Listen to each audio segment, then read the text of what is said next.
সবাই বিভিন্নভাবে ঘোরে, বিভিন্ন খাইতে আছে, মানুষ আর মানুষ।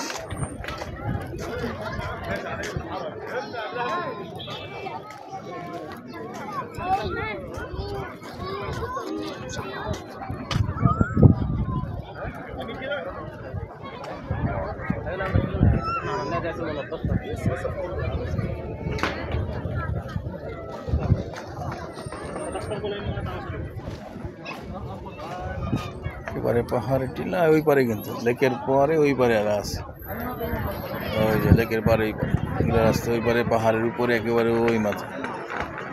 মানে মানুষ বিভিন্ন দিক থেকে আর কি বিভিন্ন জায়গায় সারাই ছিটে আছে। এইটার মধ্যে তো ইতিহাস থাকলে একেবারে ভয়াবহ ইতিহাস।